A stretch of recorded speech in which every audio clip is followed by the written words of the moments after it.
Just a friendly reminder that the opinions expressed on this show are not worth a Canadian penny, so disregard anything you hear that might get anyone in trouble. And despite some of the great ideas you may hear, don't try them at home. Go to a friend's house instead. It's time to get a gun.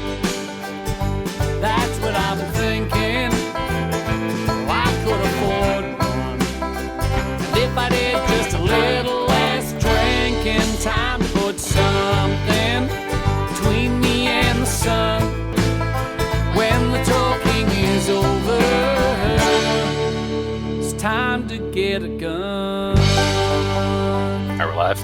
Oh, yeah, we're live. Yep. Oh, we're live. Okay. Well, welcome to Slamfire Radio, episode 318, Three Gun Rulesets in Canada for August 22nd, 2019.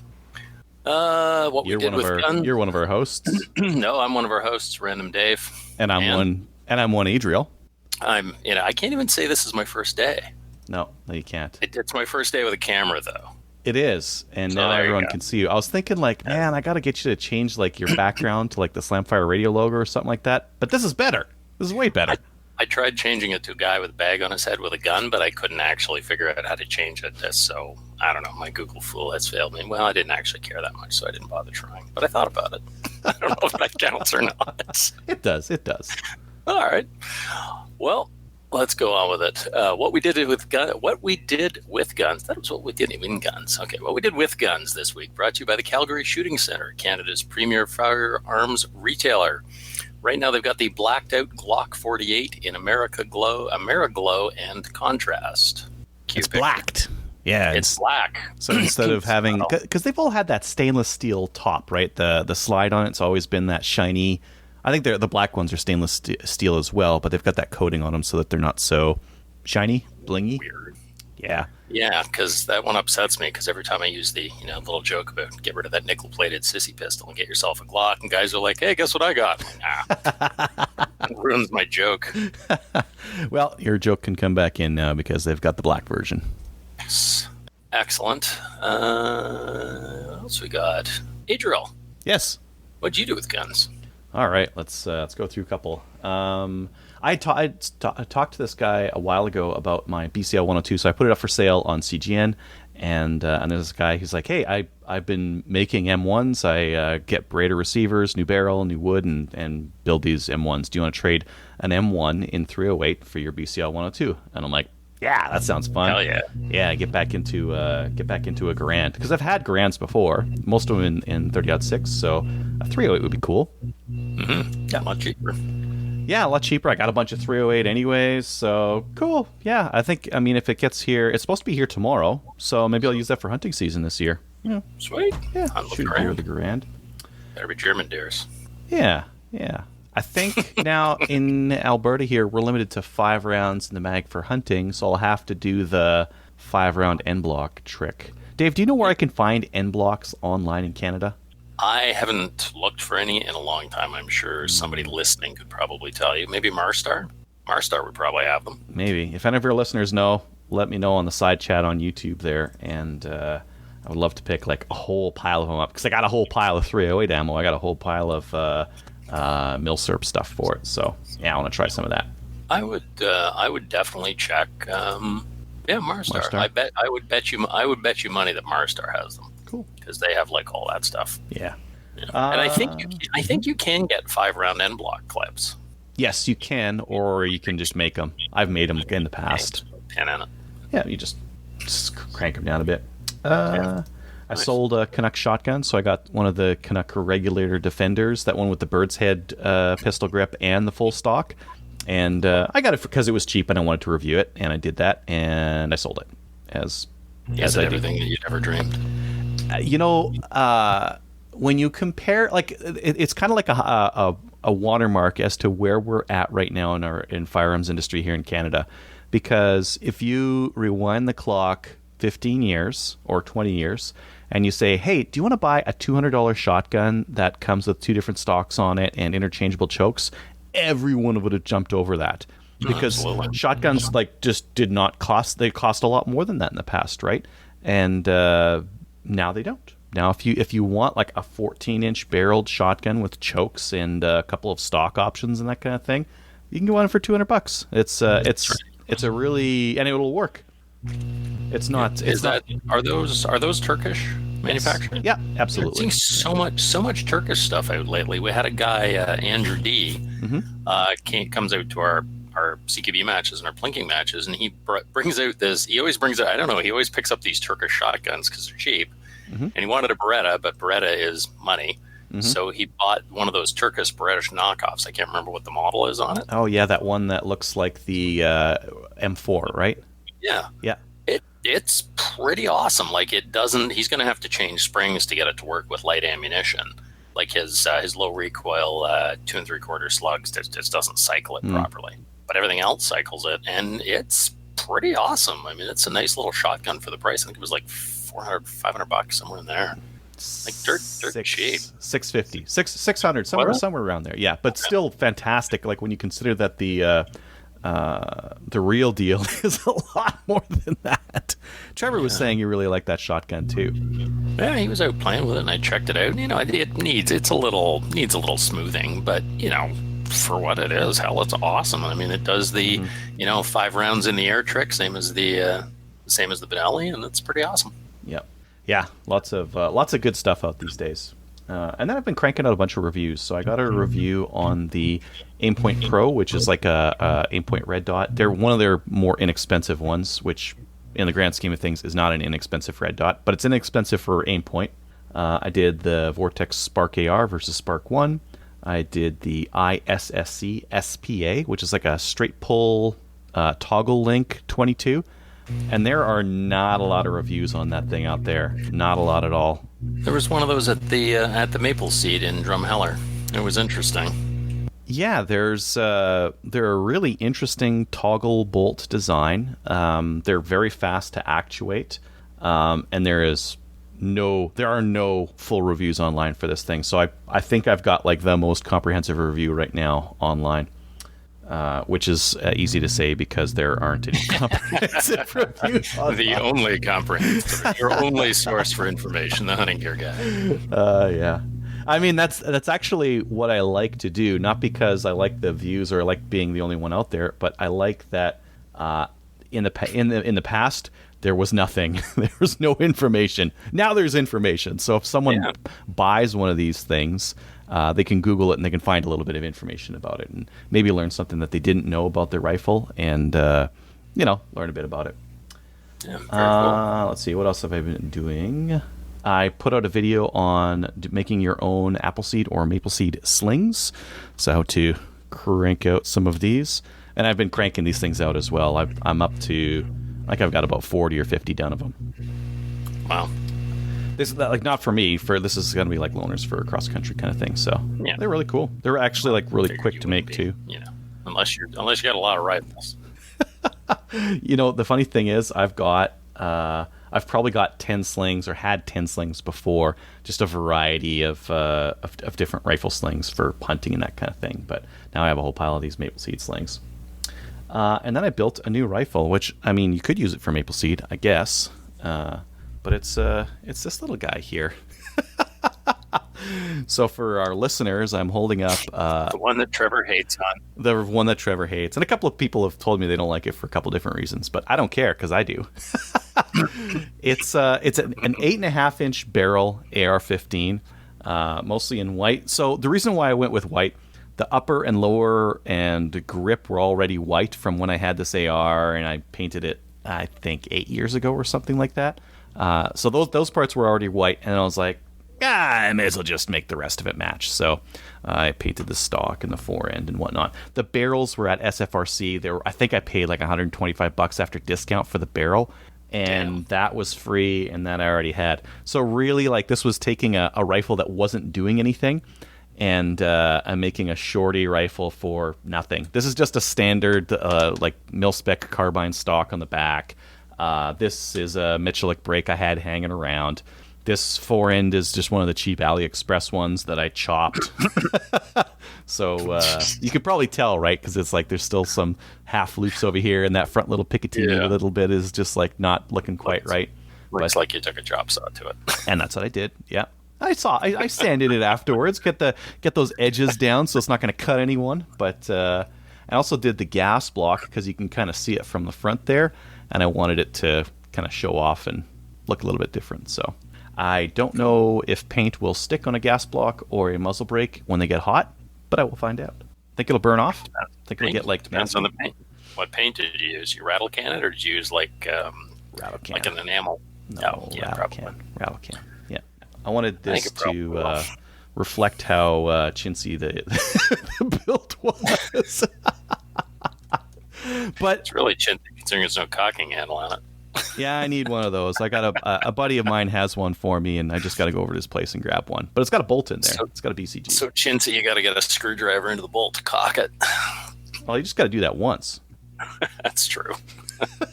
Just show up to the match with it cocked, with the bolt back, and then you're good to go. It's very you got to like shave down the weight on this thing. The other like the weight on this thing's fantastic. It's so compact and pointable. I have a hand stop coming for it that's going to fit on the bottom here. Part of my thought around where I was going to cut this forend was I wanted it as short as possible. Like I could have went forend all the way to the end or further and blown up my handguard like I've seen done before. But I wanted to go as short as possible to kind of exaggerate the smallness of this thing, because I think with a nice short handguard it just looks like it's super tiny. And it is. It's a cool handgun. Yeah, you could shoot this as a handgun. Like when they had the RIA handguns, I'm like, man, you couldn't actually shoot one of these things as a handgun. Totally could. I can hold it up there, no problem. Yeah, I don't know.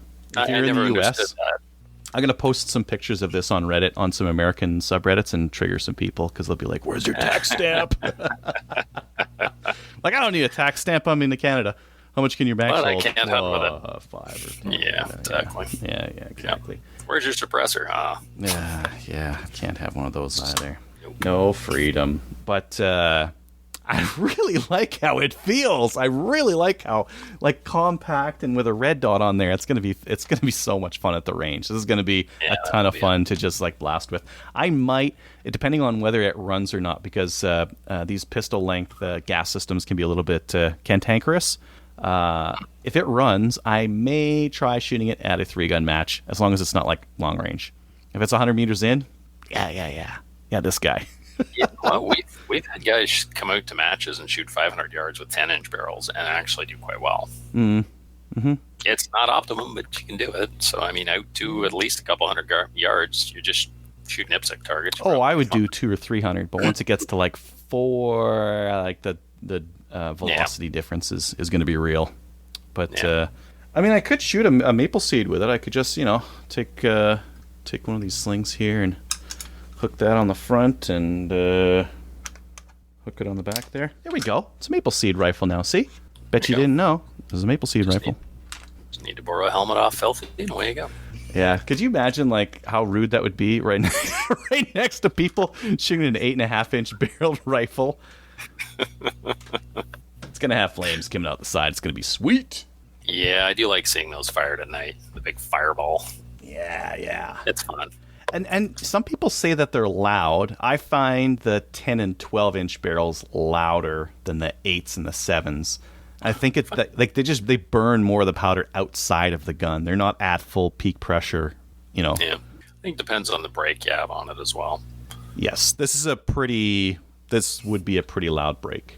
It's yeah, but should be interesting. And I've got a bunch of other reviews that I got to do. ISSC, MK22, the Ruger PCC, Magnetospeed, LabRadar, GSG MP40, and 22. Half of those are done. I just need to edit and post and whatnot. I've been getting about one every 2 days or so picking away at them. Nice. Yeah, it's kind of fun. A lot of 22 action, which I kind of like. Kind of like doing a lot of the 22 stuff. I mean, it's cheap. Well, and there's a lot more that's different between them. Like, I've reviewed almost all the popular bolt-action hunting rifles, and the differences between them are so small.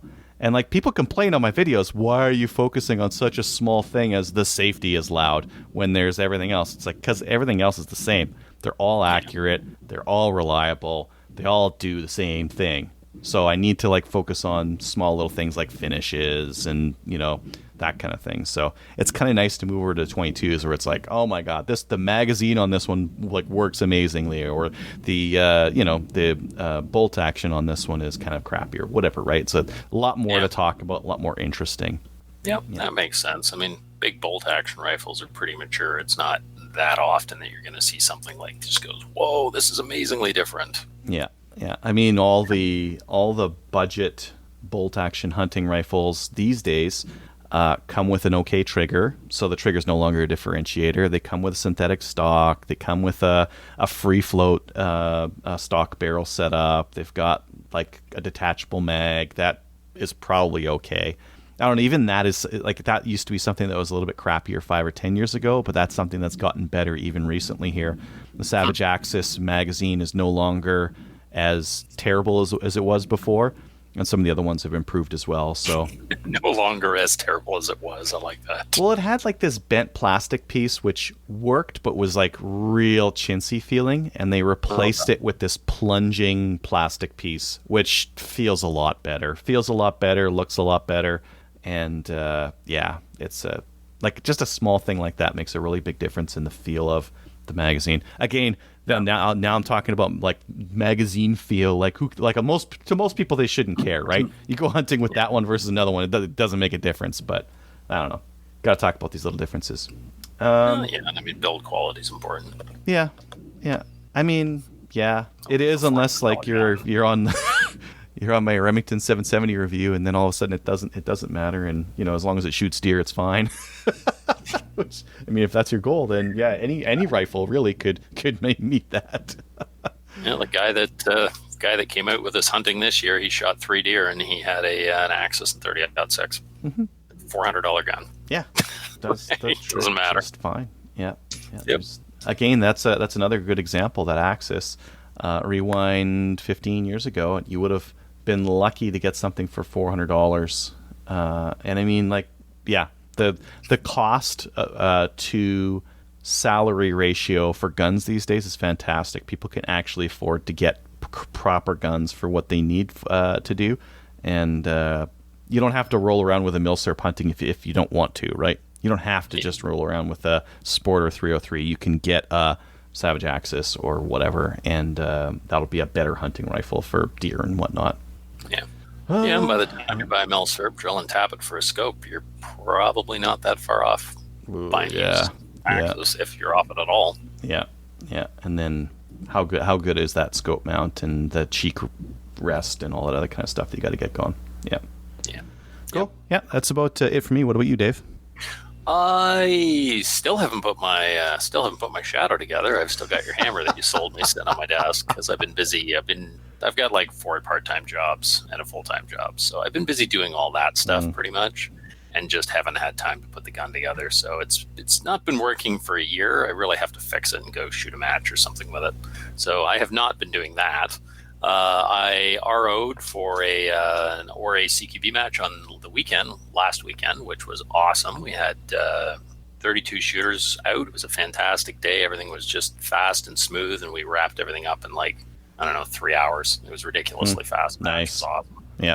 And then I ran a plinking day, just a casual plinking day on the Sunday, again for the Ontario Rifle Association, and had a husband and wife come out, had a bunch of guys come out with their kids, had one guy bring his whole family out, had people out training for competition, had people out just messing around with their pistols. It was an awesome day.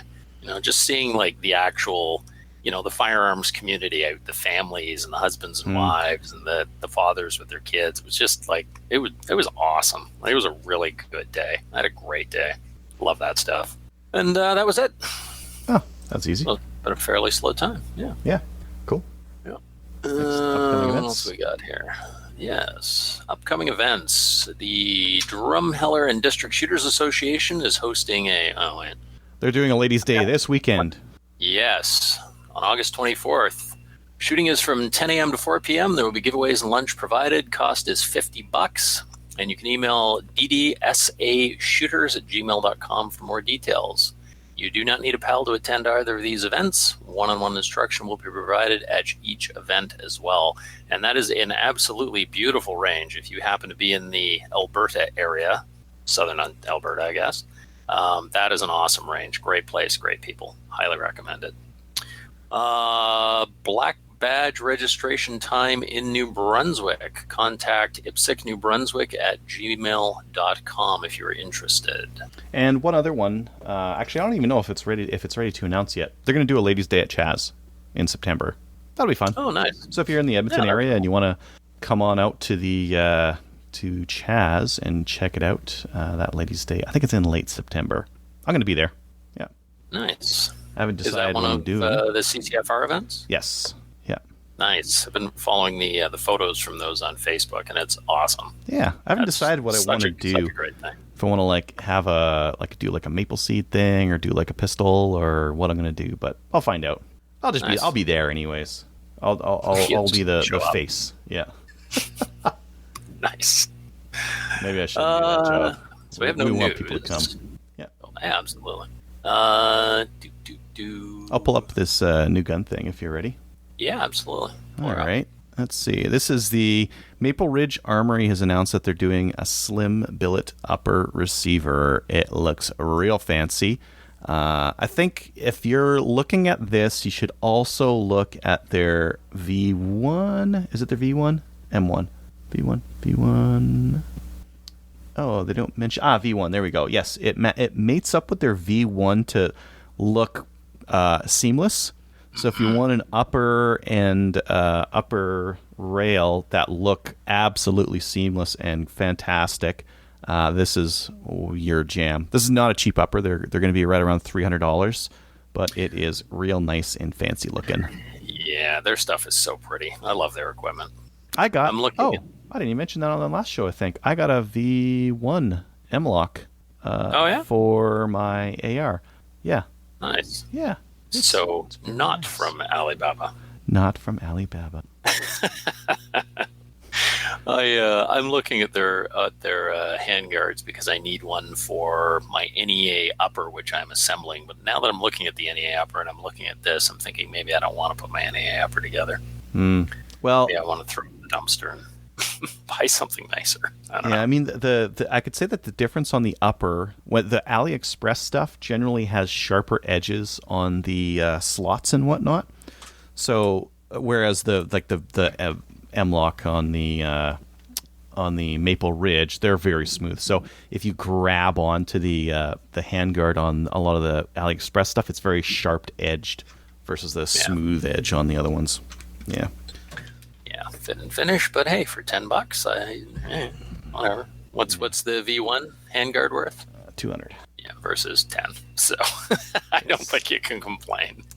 The next one I have here is I Run Guns. They've got some. I just saw these today, actually on Discord, and they've got some custom Glock 17s. These are using Rival Arms upper slides on them, and they're RMR, so you can put an optic on there. And they've got some real spacey grip designs on them. Yeah, they've got all sorts of like hex marks, and they got some like skulls and crosses and little triangles and hashes and all sorts of weird stuff. So if you want a weird looking Glock, and the slide's got some cutouts on it, so that looks kind of neat. If you want a weird looking Glock that you could put a red dot on, the thing is, the price is also really low, like $4.99 US. What is that in Canadian? To USD to Canadian is $663. That's very inexpensive for a Glock 17 in Canada. I kind of like the way they look. It's a little different. They are really interesting. I would say that if you're, well, what did I say? $660? Yep. That's I mean, the used market is so good on pistols, so you might want to look at those as well. But $660 for a kind of new Glock, because your CZP-10s are right around $550, and new Glocks are what, $700, $800, still somewhere in there. Like yeah. Or you could just wait a week until everybody who buys these ones regret it, and then sell them on the EE. Maybe, yeah. They're very personalized. The grip. I feel like you either love or hate the grip design that you choose, right? So I think that's a very personal decision. You probably want to pick one that you like, and I don't think that didn't really look reversible. Was that lasered into the grip or something like that, or was it just a stick-on? I don't know. It doesn't look like a stick-on. I know with a lot of these custom engraved, it is an engraved grip on there. Yeah, so love it or don't buy it. Love it or list it. All right, and we're back live. Okay, so we've got a couple of different people on today. We've got Kyle, who will be talking about UML. We've got Peter, who will be talking about USPSA multi-gun. And then a little bit later, we're going to be joined by Everett, who's going to talk about Three Gun Nation. Oh, and I think he just joined us. So maybe right off the hop, thanks for joining us, guys. And Kyle, if you wanted to just start off, tell us a little bit about UML and what that's all about. Okay, sure. UML, it started probably, I think it was a year and a half, almost 2 years ago. Pete Rensing kicked it off. Their main premise, by the shooters for the shooters. It's like every other rule set. It follows around your general same things. There's small differences, like when it comes to classifications, and then one of the big points is the stage points, how it's awarded. Mm-hmm. And just when they wrote the rule book, they wanted to keep it fairly open. Like if you look through the rule book, it's pretty wide open so that clubs can still have the freedom to kind of do what they do. It's just Pete Rensing, when he started it, he saw some holes in some other stuff that he was seeing and just talking with people, and that's where UML was born. It is growing like mad fire down south, and just trying to grow it up here. And you're running a match for UML. Is that the first regional match in Canada? Yeah, it's the first sanctioned UML match in Canada. It's level 3, District 15, like I believe BC is District 14, Alberta is District 15, Saskatchewan, and as you go east, just goes up in numbers. And after talking with Pete, this is the first sanctioned UML match in Canada happening this weekend. Cool. Awesome. Cool. Yeah. Peter, did you want to tell us about USPSA? Sure. I mean, my history of the USPSA goes back quite a few years, shooting in the U.S., shooting the multi-gun nationals and stuff. The reason I sort of support the USPSA rule set is it takes so much of the responsibility and just difficulty away from the match directors and range masters, because pretty much anything that can happen is dealt with in that rule book. So the rules are all there, the decisions are all there. It's just a matter of applying it. Like Kyle mentioned, UML, the best thing about UML is the match format. The optional targets, it's awesome. But the rule set, in my mind, it's just got to mature a little bit. It's close. It's really close. Cool. All right. And Everett, tell us maybe a little bit about the background on Three Gun Nation. Well, Three Gun Nation's been around for well over 10 years, I believe now. Mm-hmm. But personally, I've been involved with Three Gun Nation for the last 4 years. I actually started my competitiveness in the sports in Three Gun Nation down south, and right away I fell in love with the rule set versus USPSA, just for the openness, for target trees, and the simplistics of the rule set. Mm-hmm. Besides that, yeah, I mean, like Three Gun Nation, like really was really popular, right? When you think about the popularity of Three Gun and really what got some early traction, Three Gun Nation was really popular. They had like televised events that looked really cool. Yeah, and I think I'd never heard about Three Gun until I saw the Three Gun Nation events. I'm like, what is this magic thing? Yeah, I mean, it was fantastic for the promotion of the sport early on, and I think there's a couple of Three Gun Nation affiliated clubs in Canada, correct? Yes. In southern Alberta, we have Lethbridge, BTSA, Medicine Hat. I believe there is a club out on Victoria Island as well. Campbell River. Campbell River. Yeah. And then I believe a year or two ago, I caught wind of a couple clubs out east in Ontario as well. But Interesting. Yeah. I mean, So like, we kind of have these. I mean, really, we have a lot of outlaw matches in three gun across Canada, and then we also have these three standard rule sets that are out there that are like more or less everyone's following the same rule set. I think one of the things that that's kind of holding Canada back from like adopting a single rule set all across the board is like there's a couple of little things that are different in how you adopt the rule set. Like one example, do you guys allow LAR mags in rifles at your matches? Yes, we do. I think pretty much everyone does, right? What about Beowulf mags? Absolutely. So Kyle says absolutely. yes. Everett? Yes. Bottom legal, you run it. So those are like, now I've heard of some clubs that don't allow those. But that's one interesting thing. What do you guys think? Like the overall idea of it is, I think is valid. If it's legal, run it. What if you can't get them though? Because like one of the things that some people have said is that Beowulf mags are hard to get, or those SOCOM mags are now. Are they all sold out with Wolverine? I know they got a whole pile of them in. I'm not sure. One of the arguments that has been made is that it's hard to find these things, and you can only really find LAR mags legally, so it may be a barrier to new shooters. What do you guys think about that? Well, I mean, like Aztec Armory imports them all the time. Like you're not going to get them tomorrow. You might have to wait a couple months, but I mean, Aztec Armory imports them all the time. They end up being double pinned. So, but yeah, they import. That's my last batch I got through Aztec, and yeah, it takes a couple months, but come in. Oh, interesting. Okay, yeah. Wolverine still has the 458 SOCOMs in stock. Okay, yeah. It's one of the things. I mean, design your stages such that there's no clear advantage for any particular magazine to get rid of the equipment race. Yeah, I think that's probably the most important thing to think about is how to design those stages, because we shouldn't have these big hoser spots where you can sit at one spot and lay out like 20 rounds. I think that's where we hurt the beginner competitor who might be coming to the stage with LAR mags and not Beowulfs or SOCOM or 458 or whatever, right? Well, Same is true. Go ahead, Peter. The same is true with shotgun tubes. Build the stages so there's movement. Build the stages so there's opportunity for reload, and most of your problem goes away.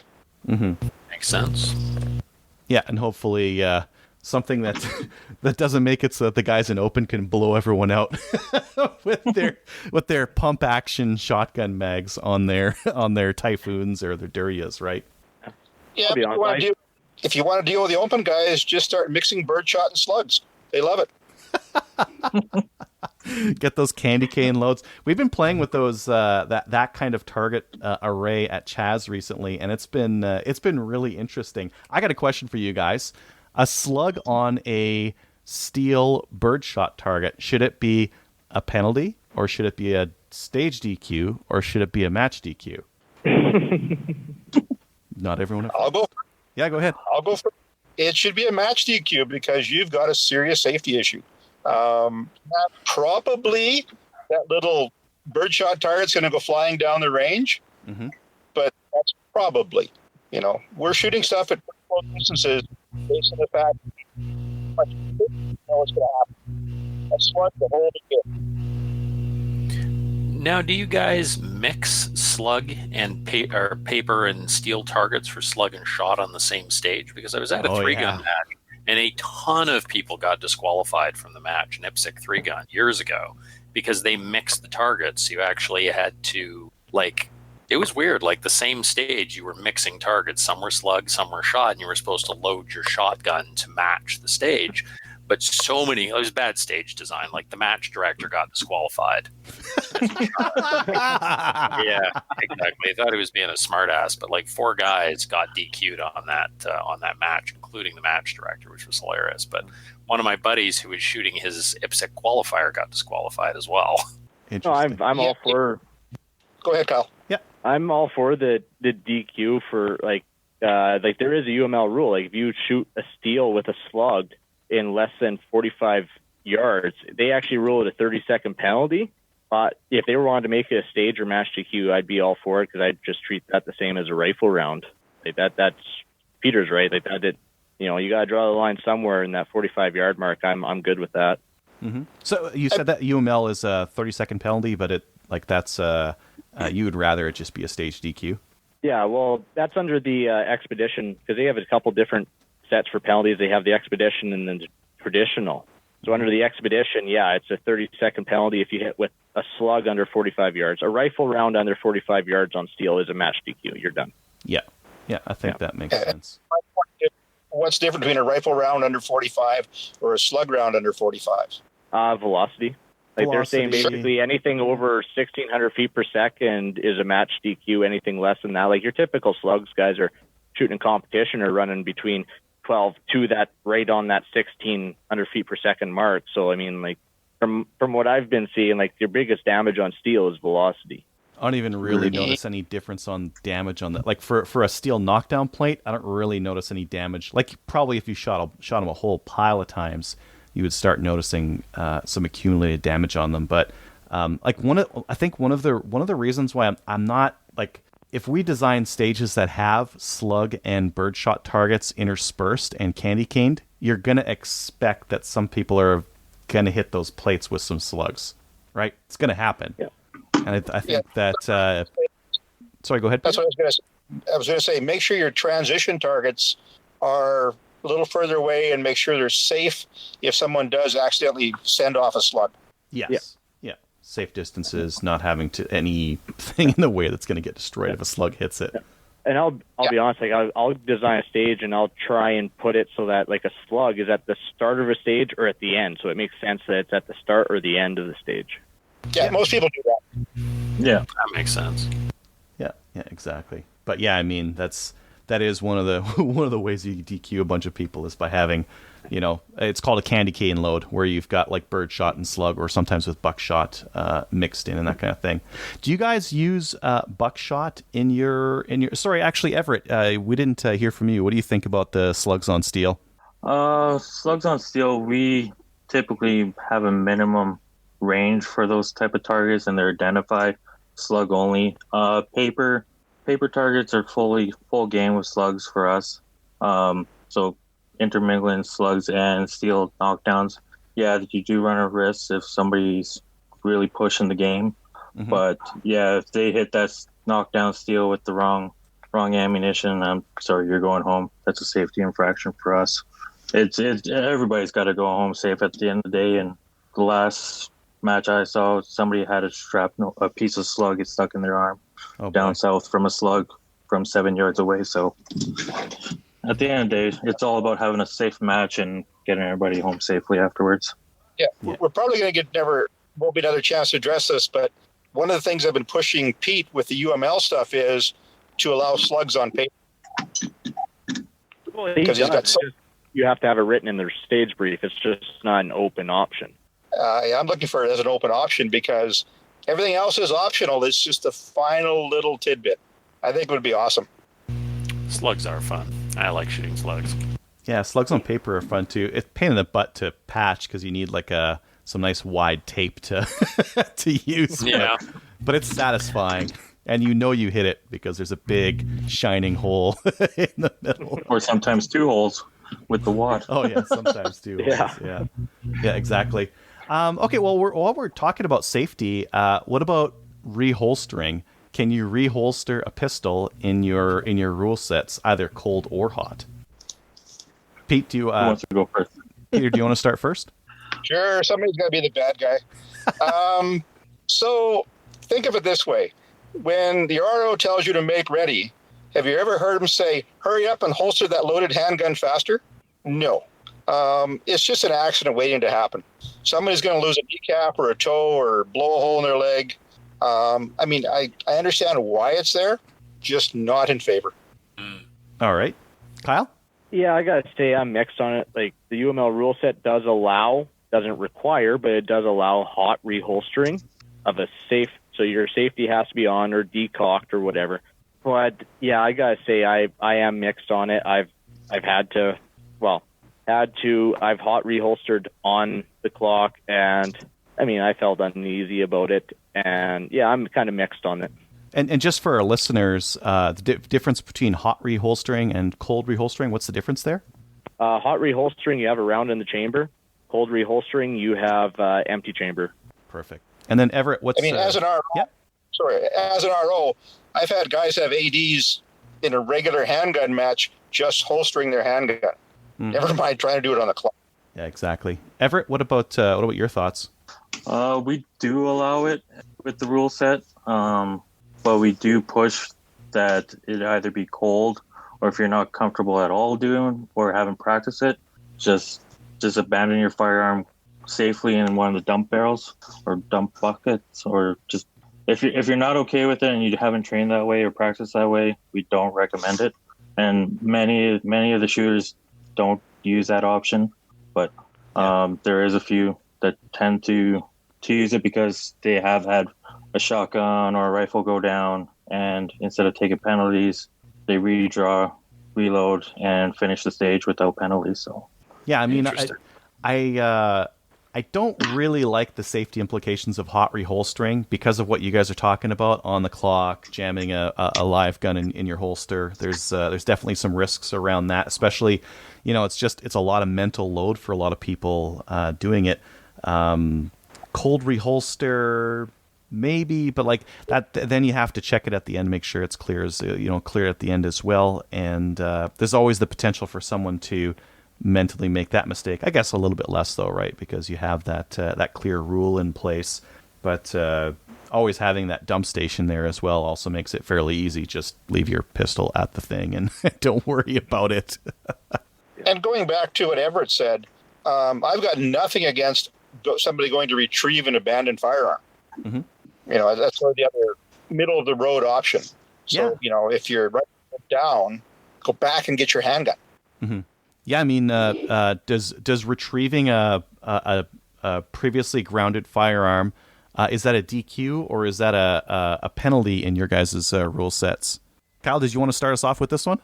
Sure, and actually, to be honest, I don't actually have the answer for that because I was actually looking this up the other day. I was in a conversation, and that is one thing where, like, I'll go with Peter, where, the rule set's got to grow a little bit because they don't actually address that particular situation in the UML rule set. They identify what an abandoned pistol is, and they basically call abandoned as grounded, and all they say is move away or fire a shot. It's not like some of these other organizations where if you move a meter away or you fire a shot from your next platform, then so I think it's basically written in there that no, once you've abandoned it, you can't go back and pick it up, but it doesn't state what the penalty is.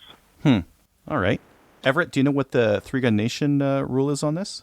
Yeah. So if you abandon your firearm and move to the next and to pick up your next firearm, before you fire your first shot, you may go back to retrieve that firearm and engage those targets again. But if you fired a shot and then went back to retrieve that previous firearm, pretty sure it's a hefty procedural. I'm just looking up the rule right now. Yeah. And then Peter, on USPSA, is there like a 3 feet rule or something like that for using a grounded firearm? One of those things I'm not going to answer because I don't know for certain. I'd have to go read the rule book. I know that there was some chatter on the Three Gun Facebook memes Facebook group here recently about someone had put their rifle down on the ground, drew their pistol, engaged all their pistol targets, cold reholstered their pistol, and then picked their rifle up and then kept going. So it was an advantage to leave the rifle, and it wasn't considered discarded or finished because they were still close to it. So I know that there's something interesting around that rule set there. And I actually recall something on that Adriel from USPSA Nationals that because there were guys who were doing that, figuring that out, that they could put their rifle down, engage with their pistol, reholster, and then grab the rifle. But if they moved that, I'm pretty sure someone actually got DQ'd because they moved further than that meter away from their gun that they put on the ground. Yeah, that's the instance I'm thinking about here. It's kind of interesting. I think that the simplest solution here is allow use of a regrounded firearm. Just throw a procedural or a penalty on it if you want to. Even should there be a penalty for it? Maybe. I don't know. You have a time penalty though going back. I think I think there should be a penalty because you're not allowed to retrieve it. So I think, yeah, if you're going to grab it, then like a 30-second penalty for grabbing an abandoned firearm or just throwing that out there. Like, yeah, I think there should be a penalty for it. Mm-hmm. Yeah, we use a 5 or a 10-second penalty at Chaz, which is punitive enough that to stop people from being at the end of the stage to be like, oh, I forgot this one target over there, I'm going to run back and do it. They're going to be like, nope, 10 seconds too long, I'm just going to leave it. So I like that trade-off there. I like the flexibility of, sometimes people get to the end and they forget an entire firearm. Being able to, or entire array, and being able to go back for it is kind of nice. Yeah. Now, in terms of safety, what do you guys do with chamber flags, uncasing rifles and shotguns in the parking lot, or only at safe tables, and cart usage? What are some of the norms around that? Well, I can say up here, we let people unbag right at their vehicles. They can throw it in their baby cart or their wagon, whatever. If it's a wagon, like I've seen it where guys will put it buttstock down and their muzzle's pointing up, and it's like everybody will look at it and be like, no, get that down. Guys, just all I ask guys, just watch your muzzle even in the parking lot. Just don't flag anyone in the parking lot, and I have no issues with guys unbagging at their vehicle. Mm-hmm. And then do you mandate chamber flags if they're in a cart? No, not as of no. It's either bolt lock back or chamber flag. All right, yeah, that's interesting. And then what do you do with handguns, pistols? It stays in the holster until you're on the line ready to load or you're safe in area. All right. Can you take your belt off with your pistol in it and throw it in your baby stroller or bag or whatever? Absolutely, I do it all the time. I got one of those G-code just drop hangers, and I unclip it. My pistol never leaves my holster. I'm done this course of fire. I unclip it. It stays in the holster, goes into my bag, and then I'm not carrying all that weight around all day. Yeah, definitely. I like that. Like for IPSC, I don't care. I'll just wear my pistol and my magazines all day. But for 3-gun, like my belt fully loaded is 15 pounds. So, oh my god! I think of like all the mags, shot shells, handgun, like all that stuff off there. Shadow 2, 3 pounds, just like hanging off your side. It's nice to pull that off and put it to the side somewhere, so that you can patch and be the good patcher of the day, right? Need a hip report. Exactly. Everett, what's the norm for your matches? Medicine Hat, we allow everybody to unbag at their vehicles, put them in their carts or strollers. We have an absolute muzzle down because we do have neighbors and a drag strip right behind us, so we don't want anybody seeing something or thinking a muzzle's pointed unsafely at anywhere. Chamber flags are an absolute must for all long guns. It's just a safety. So if the RO looks back, takes a sweep of everybody's firearms, everything's still safe. Nobody's messing around with firearms. If you got to go to John or on low, we prefer your pistols on the safe table, mm-hmm. and whatnot. Peter, what about your matches that you run? Matches I run and also matches I participate in. Chamber flags are simply wrong. Everyone knows the condition of the firearm. It's just so, in my mind, mandatory. You got to have them. And then as far as handguns, like Kyle says, in the holster is just kind of like a bag, either holstered or bagged. Mm-hmm. And then, do you allow uncasing at the vehicle or take it to a safe table and uncase there? We've got the matches we've run here. We had uncasing areas set up. If you allow uncasing in the vehicle, just wander around a big match in the parking lot and see how many muzzles you stare down. It's an uncomfortable feeling. Yeah, you guys have a lot of room there, and I think with unlimited room, unbagging guns at safe tables is definitely the way to go. It's easier to do. It's safer. I think it's a challenge on some of the smaller ranges because they don't have the space to have a table at a lot of the bays. And that's why I think that you end up with a lot of these matches where people uncase in the parking lot and then run either muzzle up or muzzle down in between. Well, the smaller matches, you tend to believe most people there. The larger matches, you get that unknown factor. You've got no clue who's doing what in the parking lot. Mm-hmm. Well, I can see where Peter's coming from too, because you see it all the time. Like I know, like, when I handle the gun, like, I know where that muzzle's pointed, but you look and it's almost robotic, but you watch some people out there and it's so lackadaisical. Like, yeah, you didn't muzzle a person, but holy cow, like, okay, you watch them and it's, okay, yeah, you didn't muzzle them by 2 feet. And you not that robotic or deliberate about it, just too easy. You watch some people and it's just expecting something to happen. Yeah. One of the most interesting things I've ever participated in was a 2-day night match. Mm-hmm. You've got no clue how many guns are pointed at you at any given time. All you can hear is actions closing, and it's just frightening. Yeah, That'd be a little spooky. I hate that noise, that chunk. Oh, behind the line. Yeah. yeah. It's worrying. All right. Well, I think we've done the safety thing pretty well here.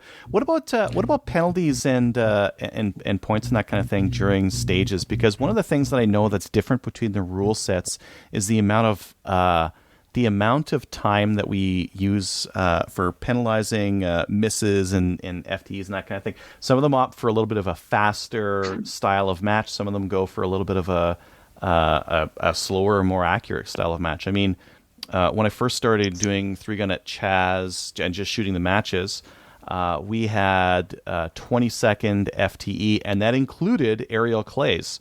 So if that clay gets flipped up in the air, you got to jam on your shotgun. There goes 20 seconds, for example, on the clock. Which I mean, we've changed it since then. But what's your guys' thoughts on penalty times and what's the right balance there? Adriel, I got to run away. Okay. But I'll give you my parting comment. Shoot fast, don't miss. All right. Thanks, Peter. Catch you guys later. See you, Peter. See you, Peter. Yeah, so because I mean, one of the things, do you guys do enhanced penalties for spinners and long range steel and that kind of thing? And I assume that are you guys mostly running time plus points and then points on the stage?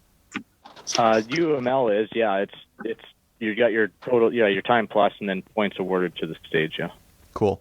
So, what's your time penalty, for example, for like a long range steel for failing to engage a long range steel? Is it like 10 seconds, 15, 20, 30? Yeah. Well, under the expedition rules, so that's the low penalty, so that's for your more faster matches. Yep. And miss on steel 45 to 100 yards is a 9-second penalty. Over 100 yards, under 300 is a 20-second penalty. Ooh. And then anything over 300 yards is a 30-second penalty. And that's on the low scoring side. And if you go to the traditional, less than 100 is 15, 100 to 300 is 20. And then, well, yeah, just looking at it here, they're pretty close. Like, you know, over beyond 300 is still 30 seconds. So your misses on steel are pretty much the same between those two scoring styles. Yeah, those are some stiff penalties on the upper end. Yeah, what about in 3-Gun Nation, Everett? From 1 to 40 yards, we do 2.5 seconds. From 40 to 99, it's 7.5, and anything 100 yards plus, it's 10 seconds. So, okay, a little bit shorter penalties. So that would likely make for a faster stage, but not one where people are necessarily pushing for that max accuracy, right? Yeah. What about an aerial clay miss? I believe that's 10 seconds. For an aerial clay? It should be shorter. Yeah. I'm pretty sure 3-Gun Nation is like at least it used to be like 2.5 or 5 or something like that. I believe it's 5. Dave likes to do a lot of aerial clays and change it up, but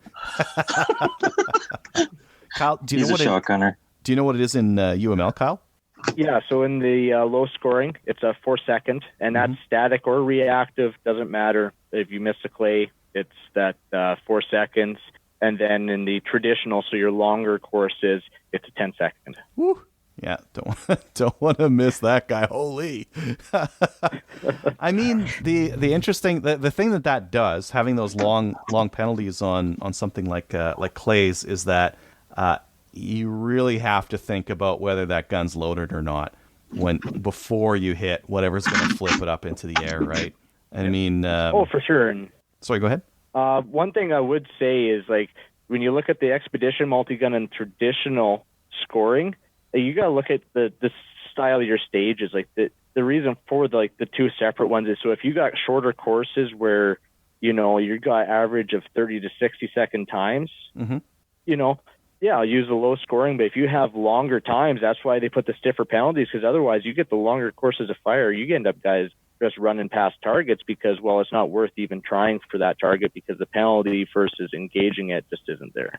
Yeah, exactly. I think Interesting. I've seen some courses of fire where it was advantageous to not play and to just keep moving through. But yeah, that's interesting. I'm trying to think of any other differences between the rule sets. Which ones are the most popular right now? Which ones do you guys see the most often in terms of matches and clubs?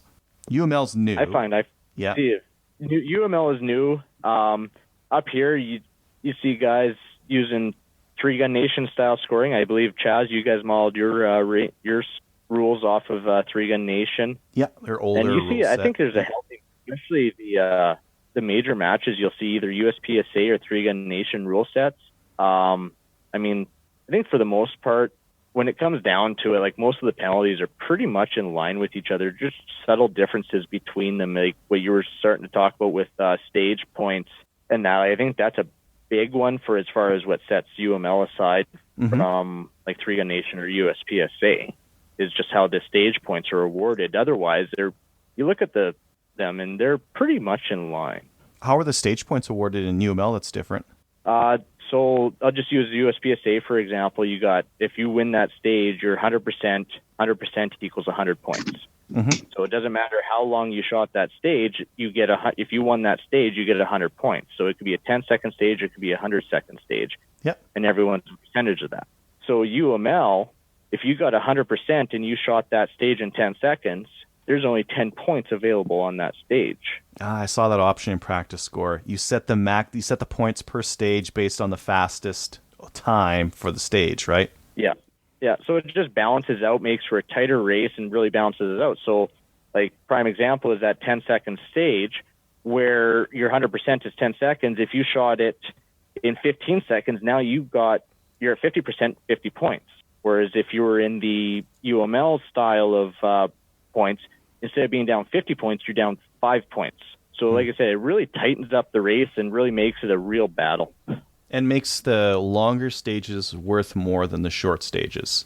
Absolutely, because, like 100%, 100 points, your short, fast stage is your most valuable stage. Like, you got to crush that stage. Otherwise, you could knock yourself out by being 5 seconds out on a quick 10, 20-second stage. You could knock yourself out of the running just on that one stage. Yeah. And Dave, you might not be familiar with this, and probably a lot of listeners aren't either, but the old school way of doing three-gun scoring was just on time plus penalties, right? So you shot it in 20 seconds, you missed a couple over here, so it's 25 seconds, right? Bob's your uncle, you're done. The way to do it with points, you're able to not blow out if you have like one bad stage. So you award a certain amount of points per stage, and that's the maximum you can get.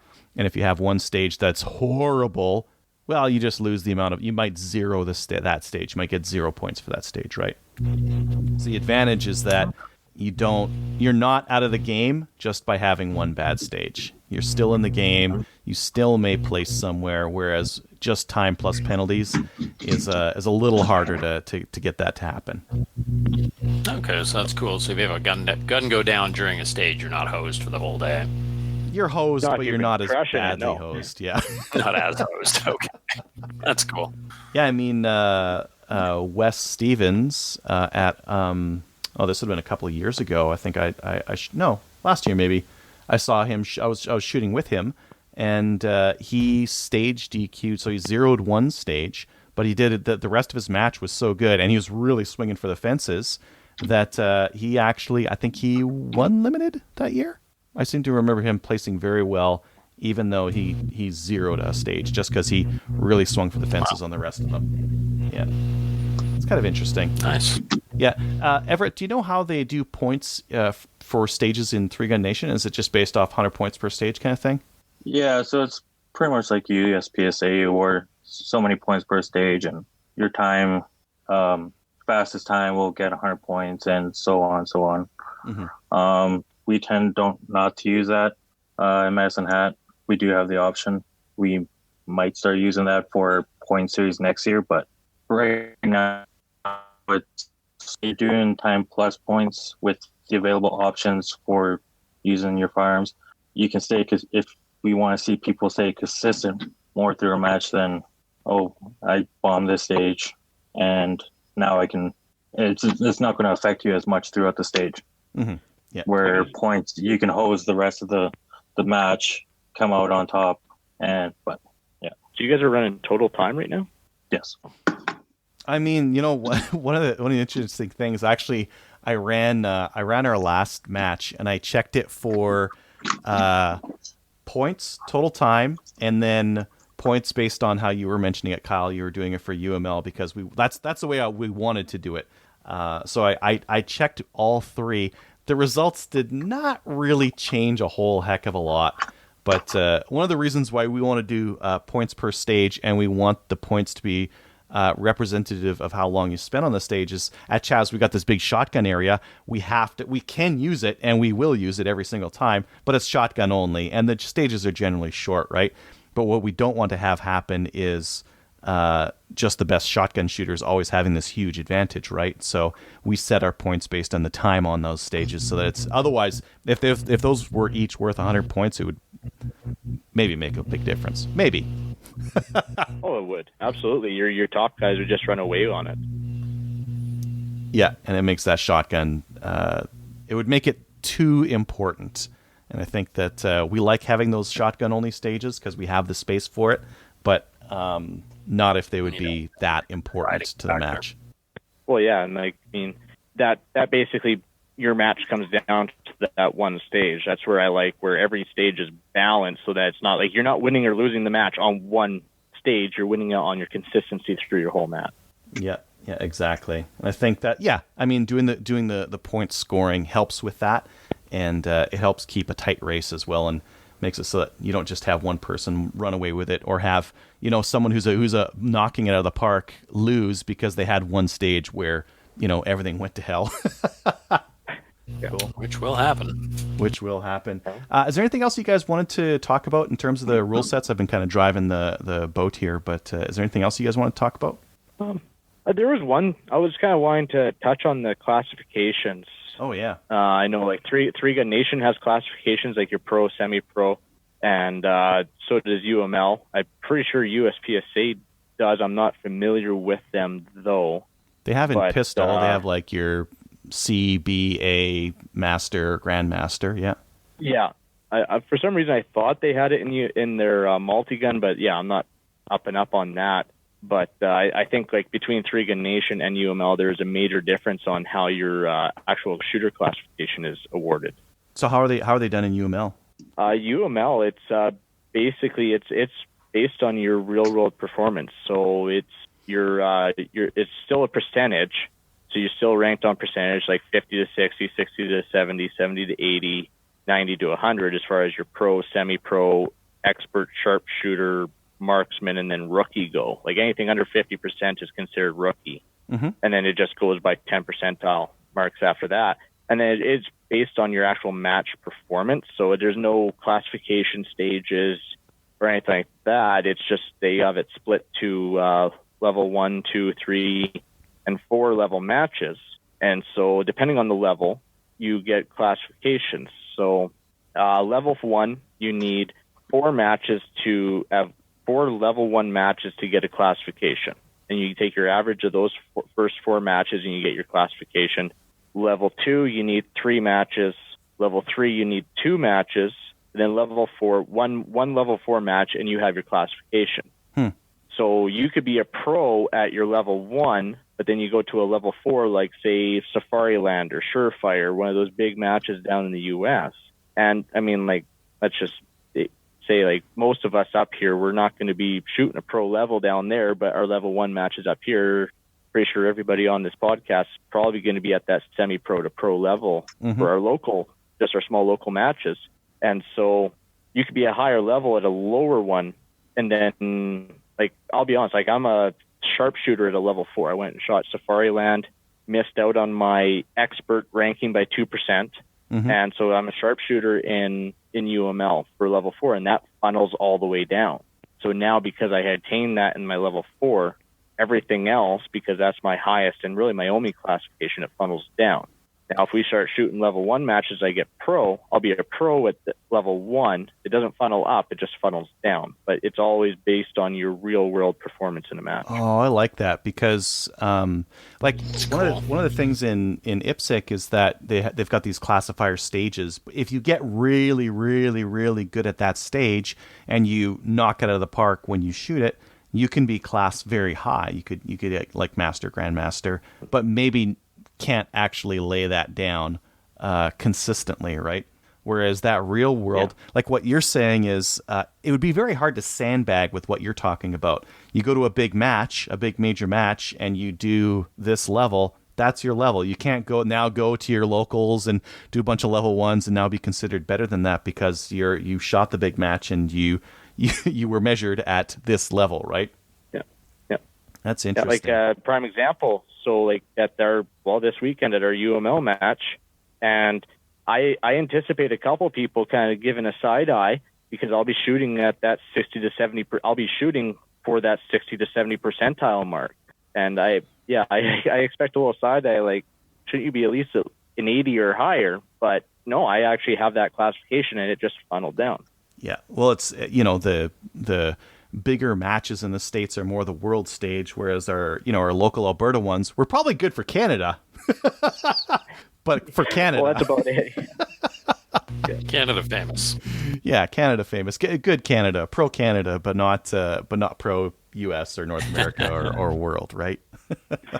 How are the classifications done for Three Gun Nation?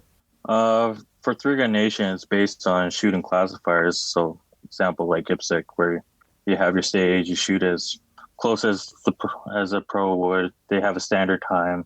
Closest to that, you're ranked, and after they take your 4 best stages and give you a rank, but you can always improve. It does leave a lot to be desired because, like you said, you can practice those stages repetitively, hit those stages out of the park, but when you get to a match, you're the bottom 10% and you don't perform. Mm-hmm. I do like the way the classification is for UML.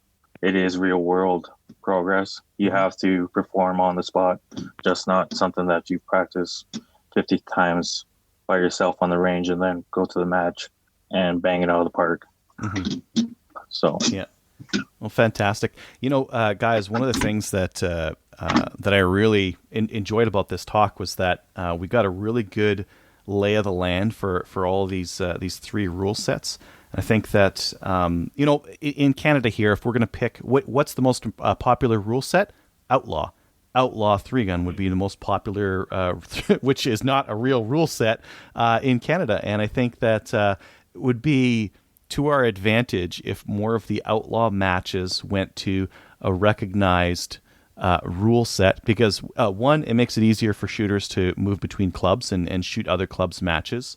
It makes it more competitive. It makes it also probably ups the safety and ups the professionalism of the sport as well when we start moving to these more standardized rule sets. So hopefully we've got some listeners who are thinking about doing their 3-gun, or maybe they're on the board at their 3-gun group, and they can look to adopting one of the 3-gun rule sets we've talked about today.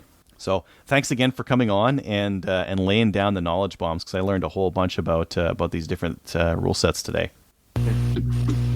Thanks, guys. Very cool, guys. Thanks. Yeah, it was great to be on. Thanks for having me. Awesome. And where can people find your matches? Where can people get to your matches, find them, register for them?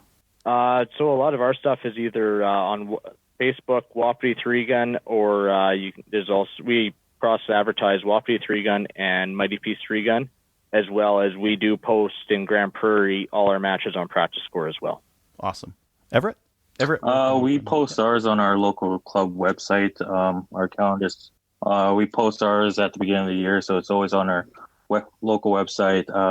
I tried to get all the matches out on Facebook and push them out to all the clubs, all the club Facebook pages. Practice Score, they're always lined up with the same time in January, so they're all there. Awesome. I'm pretty sure Peter's matches are on Practice Score, and he promotes his stuff as well on the Saskatoon Gun Range Facebook group, right? Saskatoon Rifle and Revolver Club. Yes. Yeah. In the large part, you find out about these matches on Facebook, and then you register on Practice Score when they come around, or you might be able to find them on Practice Score, especially if you're in the Western Canada. There's a lot going on. We've got like a match per weekend through the whole summer. Yeah, and it's very easy to find a match out here. 3-gun Mecca. 3-gun. Yeah, I find I'm like so. Yeah, I think fortunate I put to be on in 30,000 Edmonton kilometers this year. here. Oh boy.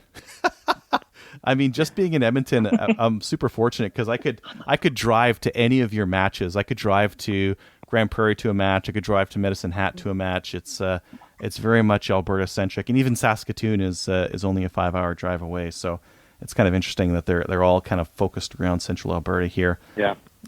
It's good though. I mean, it's a really cool sport, and I'm glad you guys were on to talk about these different rule sets and let us know more about them.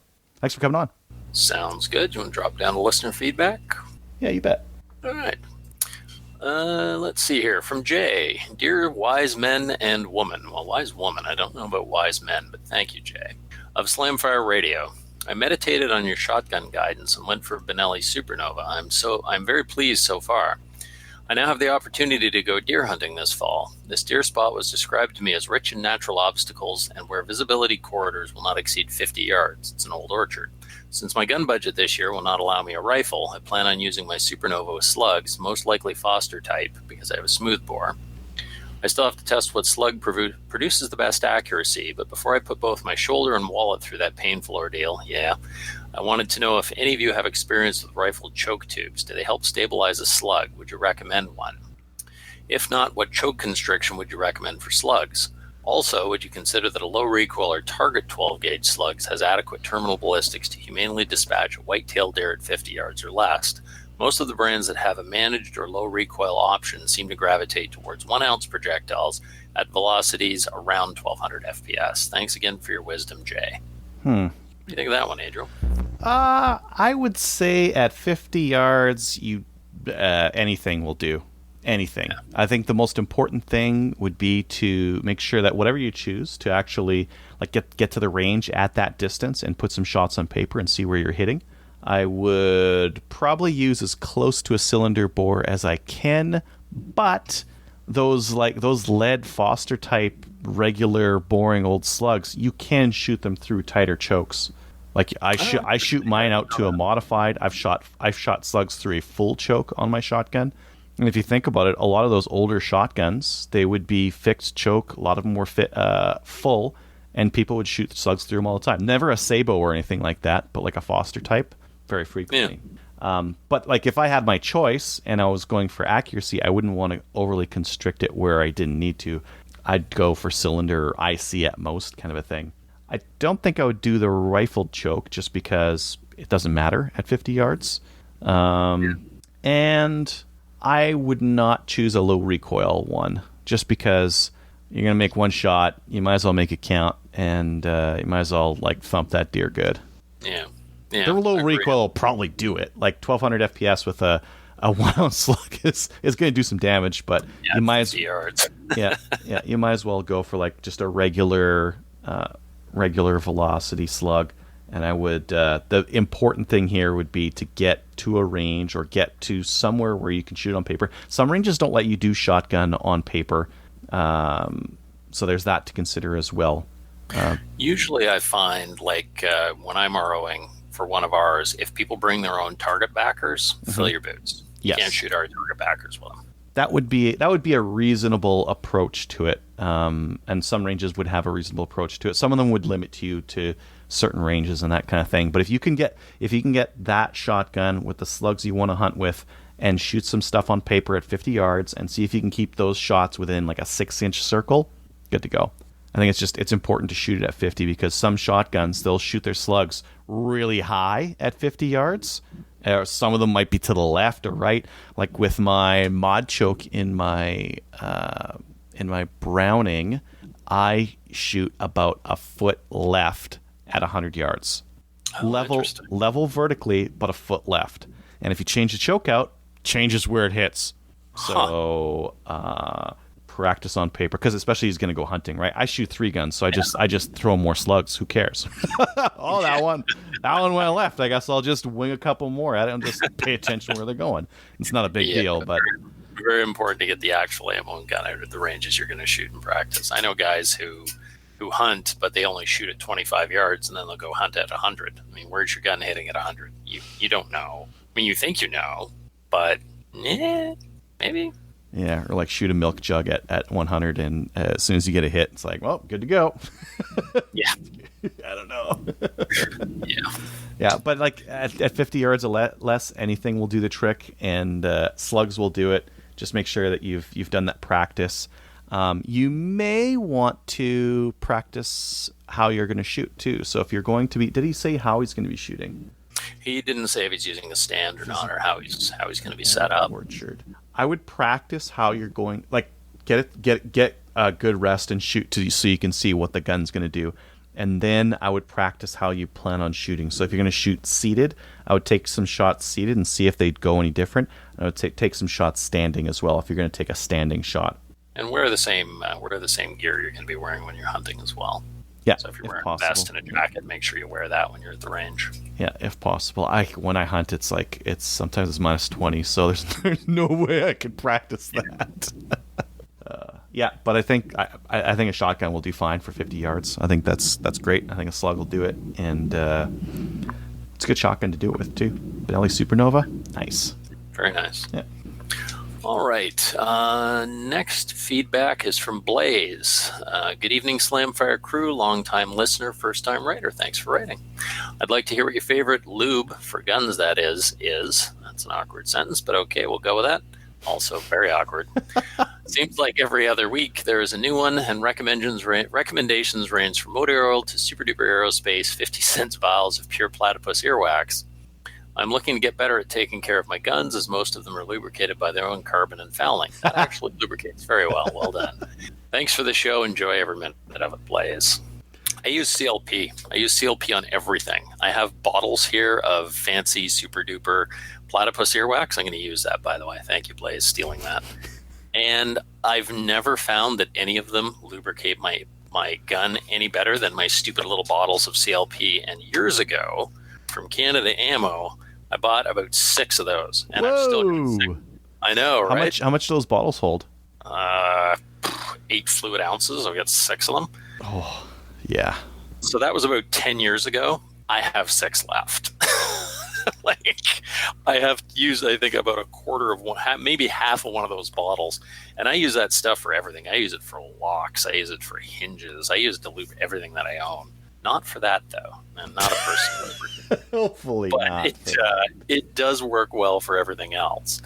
And, I got guys that come out to matches, and I remember that frog lube was a big thing a couple of years ago, and guys baking their guns in the oven and doing all this crazy crap. Mm-hmm. And then we have them come out to matches where it's like minus 20. They go to chamber the round. You watch the bolt go, because it's all gooped up. CLP works, and it's cheap. And it's not. I love it. It's not coconut oil or cooking oil like some of the other ones we found to be. Why not? It does stink. I mean, coconut oil is nice. Smells good when it heats up. But CLP, it's great. Cleans it up. I clean the guns with it, too. Just put it on a cloth, give the gun a wipe down. It's great. Love that stuff. Yeah. Probably causes cancer, but oh well, whatever. Yeah, everything does. I mean, I think that aside from the smell, they're all going to lubricate just fine. Personally, I use the synthetic motor oil for lube. I don't use it for like storing for long term or anything like that, and it works fine.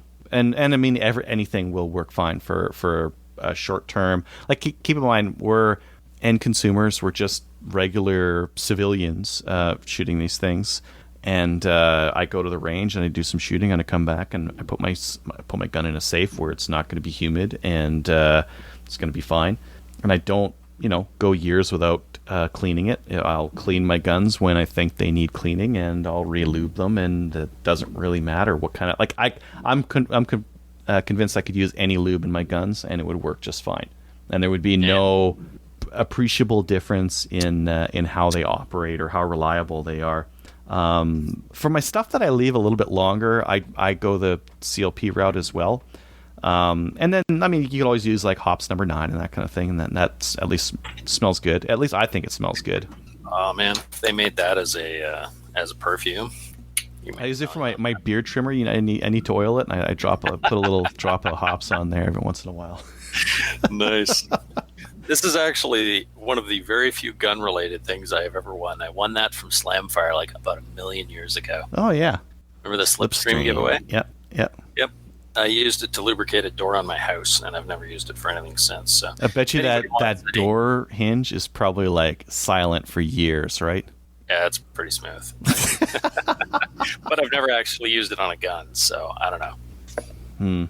I bet it would work fine. So I mean, I guess like the long story short for me and you, it sounds like just anything will do the trick. Yeah, I've used motor oil before. That's Duralube. I don't even know if they sell this stuff anymore. It forms a coating on the metal, and I've got a buddy who's I don't use this stuff. Is it anymore. a grease? It's not a grease. It's a lubricant and protectant, and it's like a it's a little bit thicker than a motor oil. Like it feels like a thick motor oil, but you put that stuff on anything and just rack the crap out of it. I've got a buddy who uses it, puts it on his guns, and he just spends hours racking them. And supposedly it forms a coating on it, and it's very smooth afterwards. You can actually feel it. How it runs really cold, I don't know. He swears by it.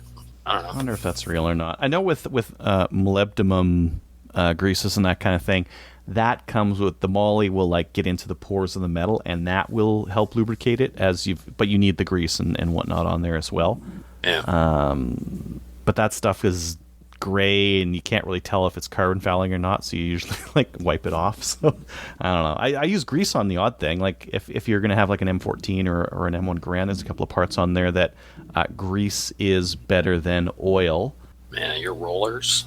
Yes, but oil's also pretty good. I've seen a few guys put grease on the bolt lugs on some of their bolt guns as well, and they swear by that. I don't know. I've never bothered with grease because I've seen way too many people have problems with the grease picking up the everything and then just staying in the gun or freezing or. That's yeah. I mean, if I didn't lube or if I didn't clean my guns as often as I did, I would probably have to use less lube and grease. Because right now, if I take my AR to the range and I'm going to go do a match or something like that, I lube the crap out of it. And it collects dust, and it collects carbon, and it all cakes up in the oil. But I don't care because I get home, I clean it off, and it's not a big deal. But if I was to go out to the bush and live out there as a wild man for years, I would probably use less oil on my stuff because I don't want to have to clean it that often. Yeah, I don't lube everything a lot. My AR-15, I run it wet. Like I pretty much dip the bolt in oil, and they run great when they're wet. That gun likes being wet. My bolt guns, I just like give them a little wipe down, and that's about it. They don't need very much. Yeah, just to pistols, just keep the rust off them. Yeah, and pistols, I just lube, drop on the barrel, drop on the hood, and then a little bit on the rails, and it's fine. Now, if I shoot in the winter time, like if I'm doing a November or December 3-gun match and it's cold, like minus 20 Celsius or so, I will wipe all the visible oil off. So there still will be a film on there, but very light, because any thickness there, and it'll start like slowing things down when it gets down to that minus 20 or so. Gotcha. Yeah, that makes sense. I've never shot a match when it's been that cold. I don't like sticking to my guns. It's very interesting because you find out which, like, you assume like all the guns are supposed to be reliable, right? But then you shoot it in minus 20. Minus 20 is pretty bad, pretty hard on guns, pretty hard on semi-auto shotguns, especially. Semi-auto shotguns, it seems, are this close from not cycling on the best of days. And any of your pistols that aren't that are tightly clearanced, like Shadow 2s, Shadow 1s, you put too much lube on those things and they slow right down. The Glocks and all that kind of stuff work just fine, though, even in the cold. Yeah, that makes sense. Mm-hmm. I have a sloppy 1911, and I have fired it in the cold. I haven't shot a match, but I fired a couple hundred rounds out of it one day in the cold. But you can grab the slide and like it moves. Probably fine then. Yeah, right, great. It's awesome. Oh, the firing pin channel on AR-15s. that will freeze up if it's full of oil, and you get some water in there. That will freeze up. I've seen that several times in really cold weather. You pull the trigger, you hear a click, they rack it, click, rack it, and they're racking out like live rounds. The hammer is striking, but it's going nowhere. Do you lube your firing pin, your AR? You bet I do. I lube everything, man. Because I want it, like, at the end of the day when I take it home, if it's been lubed and it's all carboned up, you just wipe it and it comes right off, right? If it's dry, then you get hard carbon that cakes on there, and it can be a little bit harder to get off in some parts. Yeah, firing pin, I always put a little bit of light oil on. I know some guys who are very meticulous about making sure it's not lubed. They like their firing pin dry. I don't know. Yeah, if it was cold, definitely. Yeah, that makes sense. All right, I think we've done the lube discussion to death. Yes, henceforth to be known as the pure platypus earwax discussion. That's what I will call it from now going forward. I guess I should mention that listener feedback was brought to you by Armory DC Gunsmith, a full-service gunsmith who specializes in firearm refinishing and is a super cool dude. He offers hot bluing, parkerizing, and Cerakote finishes, as well as wood refinishing. Check out his online inventory of new and used guns, firearms accessories, optics, and more at dcgunsmith.ca. You can also follow him on Facebook at a link that I can't pronounce, but you can just Google him and you will find. Go from his website. It's French and stuff, so... If you'd like to email the show, send email to slamfire@gmail.com. Podcast app reviews. One iTunes review for Slamfire from a couple days ago from GCP002. Thank you very much. Canadian. Title, great show. Review, got my RPAL about a year ago and have since been seeking content in all things guns. Great podcast. Informative and fun. I've learned a lot about specific firearms as well as Canadian gun culture and politics. Definitely worth a listen. Gavin. Thank you, Gavin. Cool. Yeah. I'll take the next one. Sure. Next one's from Canadian Limey. This is from Canada, 5 stars. Title, entertaining and informative. He must not have listened to that many then. Review. I've only been listening for the past 6 months to go, see? But I really enjoy the show and its content. From Trevor's 1 hour long What I Did in Guns, which, by the way, is one of the best parts, strangely. Adriel's reviews and comments are great as well, informative, despite laughing at his own jokes, which I will do and continue to do. How does he know they're funny if he doesn't? Yeah. Kelly's awesome and deserves a medal for putting up with Trevor. Love hearing about Maple Seed and her passion for the sport. There's another guy, can't remember who, McFly maybe? Anyways, despite not being an IPSC shooter or a 3-gun, it's a joy to hear about them. Keep up the great work, guys. Scott from Niagara. Awesome. Thanks, Scott. Yeah, thanks. Keep on going. I'm scrolling. All right, there we go. Shoutouts. Any shoutouts, Adriel? Oh, none that I can think of. Thanks, Ian, for loaning me your Ruger PCC. I'm done the review, and I can mail it back to you. There's my shout-out. Or you could mail it to me. Just saying. Actually, he did say you That's the wrong way. I'm supposed to mail it west, I think, not east. No, go east, young man. Go east. If you go far enough east, it'll end up in the west. That's true. Shoutouts to Ryan and Kyle, two of my buddies who got their RPALs finally, and one of the first things they did was pick up AR-15s. So, welcome to the club. That nice. is excellent. Yes. Yeah. And shout out to I can't remember who else. So next, I was thinking somebody, but I don't remember who it was. Cool. Excuse me. Fail on my mic mute. Patreon supporters. New Patreon is Blaze M. Happy being 357 too. Yeah. 357. Nice. Good caliber. Good donation. Happy being a new dad. Congratulations and thank you, Blaze. Patreon supporters, you should have received patches in the mail. If you've not received yours in a month, please send us an email. And if you'd like to support the show, you can go to patreon.com/slamfireradio. And I've been real good with getting patches out. All under a month. Nice. They're not instantaneous, but they're under a month these days. Under a month. Excellent. That's better than I have been in the past. Thanks to our guests for showing up today. Thanks to everybody for listening to the show. If you're interested in supporting the show, again, patreon.com/slamfireradio. You can also visit our website, slamfireradio.com. You can click on the links for Cabela's. They throw us a shekel or two when you purchase anything following that link. As well, please join one or more of our national firearms associations, such as the CCFR, for they are awesome. You can check us out on Gun Owners of Canada, and you can like us on Facebook. So if you have any comments or questions for the show, please send an email to slamfireradio@gmail.com. Now go grab a gun and shoot something. When the talking is over, it's time to get a gun.